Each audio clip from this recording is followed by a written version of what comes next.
प्रितीच्या बाबणीनो तुमकां सगल्यांक देव बरो दीस दिवं म्हणटा.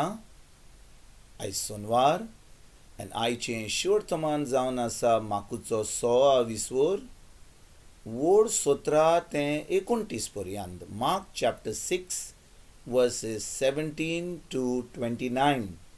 आनी आतां आमी पयलें देवाचें उतर आयकुया. तर त्याच हेरोदीन हेरोदियस नावाच्या आपल्या भावा फिलिपाचे बायलेक आपली बायल केल्ली. तिका लागून ताणे मुनीस धाडून जुआवांक धरलोलो आनी बोणकुणीन घाल्लो, कारण जुआव हेरोदीक म्हणटालो, तुज्या भावाचे बायलेक तुज्यान तुजी बायल करून दवरूं नजो. पूण हेरोदियासीच्या काळजान ताचो राग शिजतालो आनी ती ताका जिवेशी मारूंक सोदताली. पूण तिका तशें करूंक मेळो नासलें. तो एक प्रमाणीक आनी भोक्तिमोद मनीस म्हूण जाणा जावन हेरोद जुआवांक भियेतालो आनी ताका राखतालो. तो सांगता तें आयकून पाटी फुडें सरतालो आनी तोरी खुशे मनान ताका कान दितालो. अशें आसता हेरोदीन आपल्या वाडदिसा आपल्या अधिकाऱ्यांक, आपल्या सुबेदारांक आनी गालिलियाच्या व्हड व्हड मनशांक एक व्हडलें रातचें जेवण केलें. तेन्ना एक सोयेग उप्रासलो आनी तेच हेरोदियासीची धूव भितर सरोन नाचली आनी हेरोदीक आनी ताच्या सांगाती जेवतेल्यांक मानली. तेन्ना ताणें चेडवाक म्हणलें, तुका जाय तें म्हजे कडेन माग आनी हांव तुका दितलो. आनी तिका असो सुपूत दिलो, मागशी तितलेंय दितलो, म्हजे राजवटीचे अर्द जाल्यार लेगून. भायर वचून चेडवान आवय कडेन विचारलें, कितें मागूं? तिणें जबाब दिलो, जुआं बातिस्ताचे सीस. रोकडीच राजा सरशी ताकतीन भितर येवन चेडवान अशें मागलें, आतांच्या आतां एका ताटार जुआं बातिस्ताचे सीस तुवें म्हाका दिलेलें जाय. राजाचेर व्हड संताप आयलो, पूण आपल्या सुपुतांक आनी हाजीर आसलेल्या पावण्यांक लागून चेडवाक दिल्लें उतर मोडूंक ताका खुशी ना जाली. तेच घडयेक राजान राखणदाराक धाडलो आनी जुआंचे सीस एका ताटार हाडूंक लायले. ताणें वचून बोणकुणीन ताची तकली कापली आनी शीस ताटार घालून हाडलें आनी चेडवाक दिलें आनी चेडवान तें आपल्या आवयक दिलें. हें आयकून जुआंचे सीस आयले आनी ताची कूड व्हरून तांणी ती एका समाधीन घाली. प्रितीच्या बाबणीनो, आयज जें शिवर्थमान आमी आयकलां तातूंत आमी पळयता कशे भाशेन जुआंव बातिस्ताचें मरण जाता. बाबणीनो, जुआंव बातिस्त एक भाग्यवंत मनीस आसलो. तो ताका देवान धाडलेलो एक वाट तयार करपाक, कित्याक जेजू आतां देवाचें उतर शिकोवपाचो आसलो.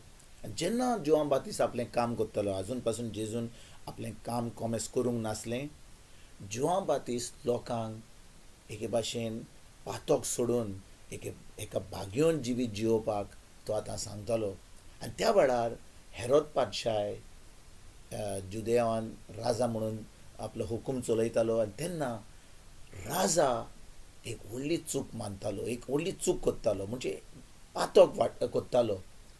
तो आपल्या भाव फिलिपाच्या बायले बरोबर संबंद दवरून आपले भावाचे बायलेक तो आतां पालासीन हाडटा आनी तिजे बरोबर तो रावता, तिजे बरोबर संबंद दवरता. भावणीनो, जेन्ना आमी लग्न करता आमकां आमची बायल आसता, आमचो घोव आसता. आमच्यान दुसऱ्या बायले बरोबर, दुसऱ्या घोवा बरोबर आमच्यान जिवंक जायना.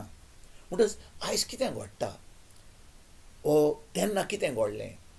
हेरोद पादशाह राजा म्हणून तो आपणाचेंच करूंक लागलो. ताणें आपल्या भावाचे बायले बरोबर संबंद दवरलो आनी ती आतां हाचे बरोबर म्हणजे हेरोद पादशा बरोबर रावंक लागली, जें पातोक आसलें. आनी बाबणीनो, जें त्या वेळार हेरोद पादशान पातोक केलें, आयजूय लोक तें पातोक करता आनी समजता की देव तांकां बक्षितलो, देव ताका सांबाळून दवरतलो. बाबणीनो, जेन्ना आमी काजाराचो साक्रमेंट जोडटा, आमच्या बायले बरोबर, आमच्या घरकारा बरोबर आमी मरो पर्यंत आमी हो सुपूत घेतला, आमी हो मानमेंट जोडला, हो आमी साक्रमेंट जोडला की आमी एकामेका बरोबर सुखान आनी दुखान, गरिबान आनी गिरेस्कायेन मरो पर्यंत आमी जियेतले. आनी हें आमी देवा वजीर आमी म्हणलां.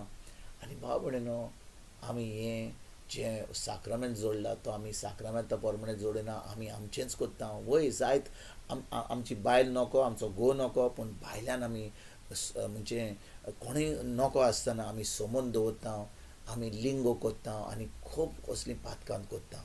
तो हें जें घडलें हेरोद पातशाय बरोबर, हेरोद पातशायक जोहान बातिस्तान सांगलें. जेन्ना ताणें ताका सांगलें, हेरोद पातशाय एकदम रागार जालो. हेरोदियास एकदम रागार जाली, ताका बोणकुडीन घातलो. पूण शेगीम बाब म्हणून कितें घडलें, जोहान बातिस्ताचो जीव काडलो. हेरोद पातशायन ताका बोणकुडीन जिवेशी मारलो. आनी हो एक भाग्यवंत मनीस आतां आपलो जीव दिता, कित्याक ताणें खरेपणी जें खरें तें सत सांगूंक जायलें तें हेरोद पातशाय पासून सांगलें. आयज बाबून अशें घडटा काय, आमी फकत जो कोण कोणाक पावर ना, कोणाक पदवी ना, तांकां आमी शिकोवपाक, तांकां सांगपाक आमी सांगता. पूण राजांक, हे जे आमचे राजवडकी चलयतात, हे जे लोक पावरान आहात, तांकां आमच्यान उलोवंक जाता, आमी उलयनात.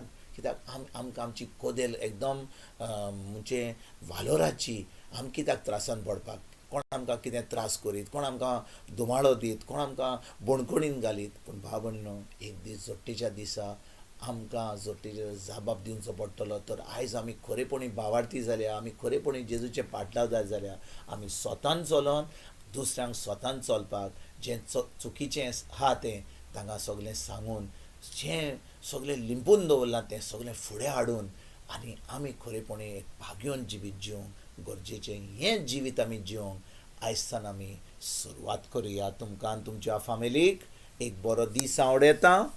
आनी परतून तुमचे कडेन उलोवपाक फाल्यां हाजीर जातलो तुमकां सगल्यांक. आमच्या सर्वंडारा जेजूची कृपा, आमच्या सर्गीच्या बाबाचो मोग आनी पवित्र आत्म्याचो एकवट तुमकां आनी तुमच्या फॅमिलीक हांव आवडयतां.